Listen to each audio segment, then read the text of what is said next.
protein doesn't stop the bugs. It doesn't stop the pathogens. Protein doesn't build muscles. That's why if somebody goes truly keto and they're only eating protein, they lose their muscles.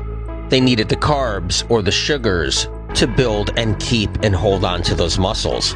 Another thing that gets me every time is the sick people dying in the hospital. They're getting plenty of protein, but yet they're dying of all kinds of diseases, including cancer. What people need to know is that the industries of deception are always ahead of the game.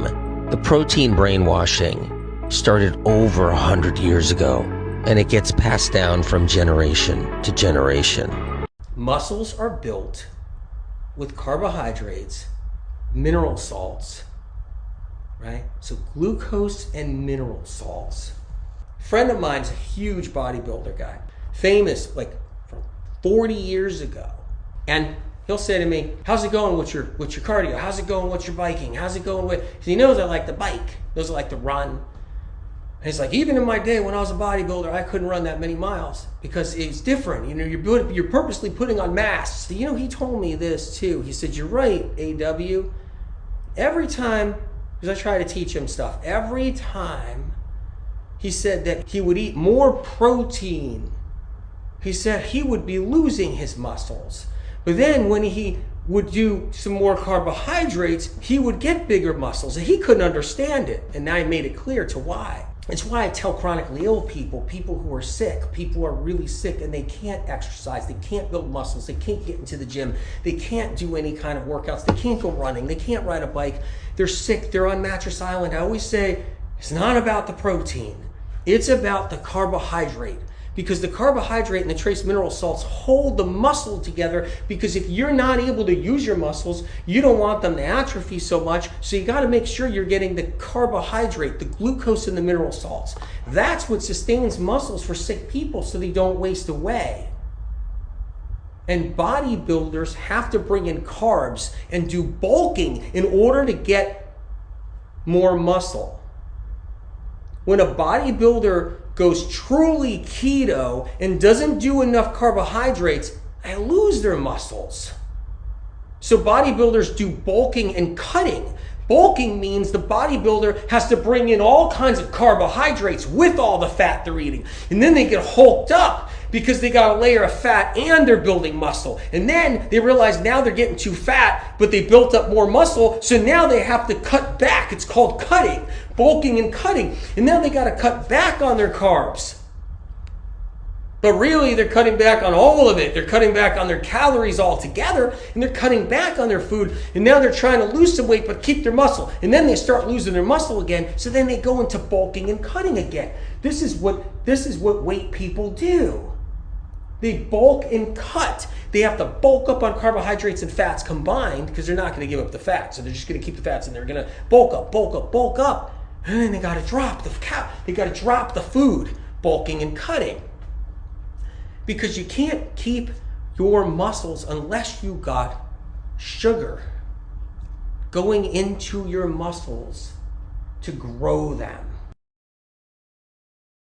Even if you do the worst rendition of a vegan diet, which most people do out there, unless they're doing medical medium vegan, medical medium plant-based, and doing it right so they can heal because they'll know why they're sick and they can heal and be plant-based. If they're doing the worst rendition of plant-based, the worst rendition of vegan, they still get enough protein. They still get enough protein. Everybody gets enough protein unless you're just on a stripped down white rice, stripped down, just bleach sugar diet somewhere, and you can't eat anything else but just bleached white rice that's been stripped of everything, you'll probably at some point get protein deficient.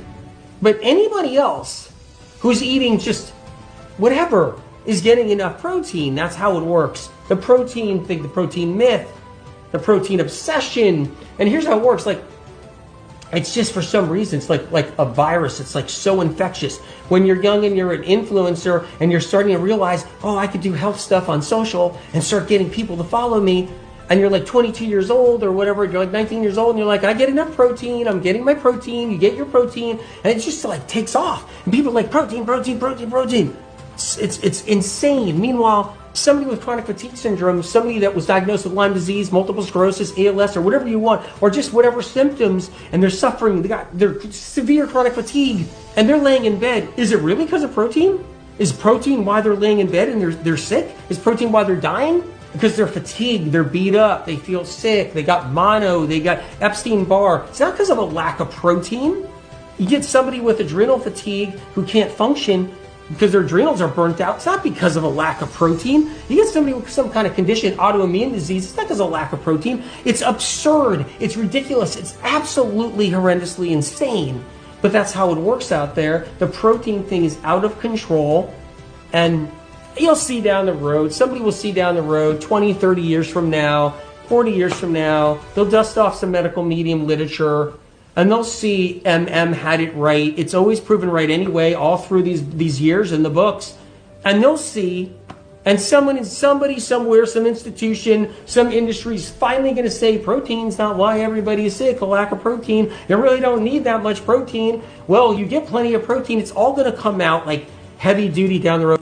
So how am I surviving without eating protein? As someone who only eats fruits, vegetables, and herbs. Meaning no meat, gluten, dairy, soy, eggs, fats, or grains. I've gotta only be eating like 5 grams a day max, right? Let's track my protein throughout the day and find out. For breakfast, I have a lemon water, celery juice, and a heavy metal detox smoothie with frozen wild blueberries, bananas, orange juice, cilantro, spirulina, and barley grass juice powder. Bringing breakfast to a total of 15.5 grams of protein. For lunch, I had a smoothie with papaya, spinach, berries, dragon fruit, and orange juice, which comes out to 9.1 grams of protein. Later on, I had half a papaya and cantaloupe. These two together coming out to 5.9 grams. For dinner, I had spinach, potato, onion, garlic, tomato, cayenne pepper, and a side of asparagus, which was 30.9 grams of protein. All of this totaling out to 61 grams of protein for the day, along with 606 grams of carbs and 7 grams of fat. So now that we know that plants do have protein, how much protein in a day does conventional medical research and science recommend? According to the National Institutes of Health, the recommended daily protein intake for women is around 46 grams, and this is based on 0.8 grams of protein per kilogram of body weight. I weigh 123 pounds, which is 55.79 kilograms, times 0.8 is 44.63 grams of protein a day. So why am I avoiding protein? Well, we just proved I'm not. I'm eating at least 60 grams of protein a day. You can't avoid protein. It's in everything. But the protein in fruits, vegetables, and herbs is bioavailable protein that is actually easily assimilable by the body. But even then, we're looking at it wrong. The proteins in fruit and vegetables are great for you. But fruit and vegetables have the building blocks to keep your liver healthy so that it can produce the proteins your body actually needs. Muscle is built by 3 things: mineral salts, carbohydrates or glucose, and movement. So what about the person that is gaining muscle by prioritizing protein, drinking protein shakes, working out? Even these people are still gaining muscle because of the carbs they are eating. The hidden sugars in their protein powder or energy drinks, or the apple or blueberries they eat every 3 days, is actually what their muscles are sucking up and absorbing so that they can build. Protein slows down the healing process. Another reason why they're brainwashing everybody. They need you sick. Haven't you seen this? But it's everywhere. They need you sick. It's everywhere. They need you sick for that, right? They need you sick so you can go buy pharmaceuticals and go buy this and go buy that, right? That's why they need you sick. Keep the industry going. You guys know that already. Heck, doctors know that. Everybody knows that already, right? There is no science that actually shows protein that you're eating in a food. They don't have it leaving your intestinal tract on some scope or scan and watching that protein go somewhere to an organ and actually fix something or reconstruct something or heal something. My mother did carnivore this year and her kidneys almost failed. It is a guaranteed kidney death for people with weak kidneys. Worst thing ever for a kidney patient to be told is to eat a lot of meat. Kidneys can't handle high protein. They can't handle high fat either. So in a lot of cases out there, When someone has a kidney disease or kidney problem or something going on with their kidneys, they're told to eat protein and they're told to stay away from all kinds of bad stuff. Don't eat the processed food. But they don't realize that eating nothing but chicken and meat and eggs with a kidney problem, and oh my God, it is a life shortener, a life shortener. Protein powder is the biggest scam. It's the biggest scam. Oh my God, you use so many of them. It's the biggest scam of a lifetime. Honestly, it's the biggest scam. Protein powders is such a scam. It just is.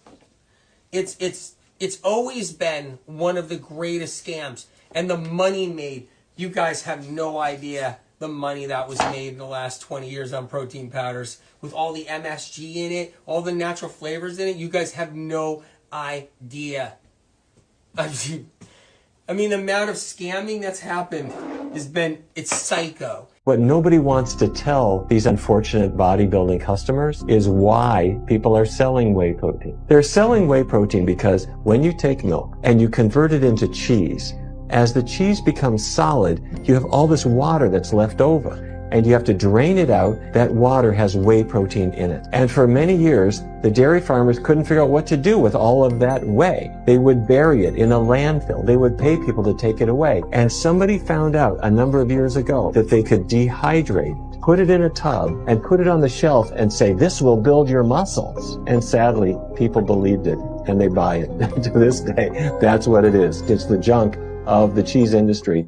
It kind of falls into like the whole thing with mind control and protein and everything about that. If you isolate the protein from the pea, it's useless. It's actually stupid. It's just useless. Any time you isolate protein, it doesn't work. But it's everything else in a beautiful green pea that is so good for you. Peas. Peas, peas, peas. Stupidest thing ever is isolating pea protein. I don't know of a dumber thing, but then you know what? I do know of dumber things than that, I guess. Protein scam is out of control, and it is out of control because if you got chronic illness, you're not going to heal if you're focused on protein. It's not going to be possible. If you were to isolate protein and just consume isolated protein, just say, and that's all you ate for a few months, you would end up looking like a Holocaust victim. Because everything would just fall apart. Your body would just fall apart. You would just lose every ounce of muscle and weight and everything else. Isolated protein doesn't build muscle, doesn't help muscle, doesn't support muscle. Protein isn't the answer. It's all these other things. It's all this other stuff. So how much protein do you need? I wouldn't even think about it.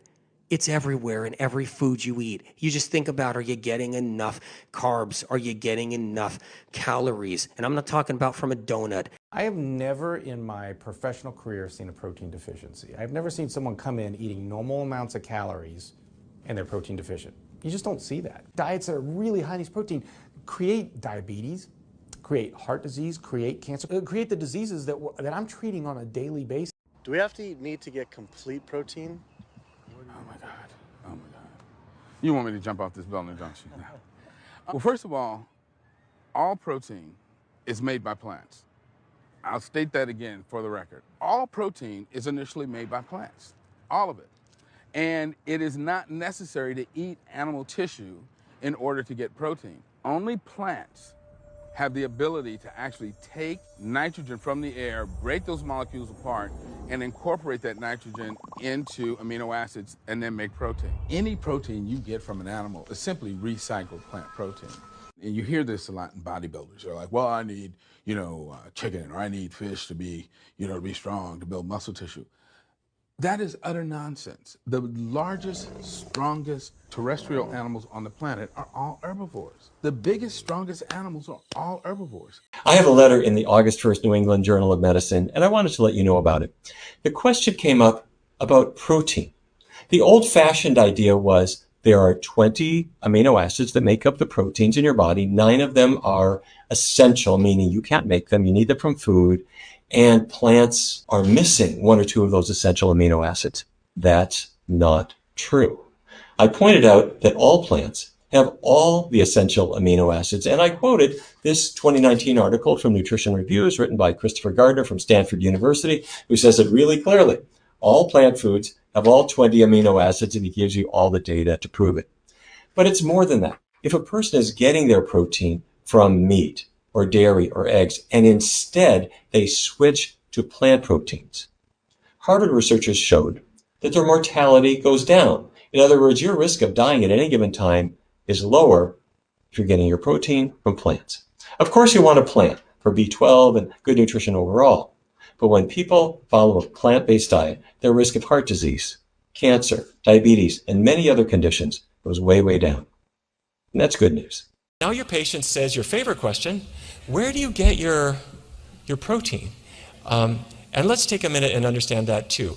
There's a condition that we diagnose called protein anxiety. The patient has never had a protein deficiency, but is worried about getting enough protein, is not quite sure what protein is.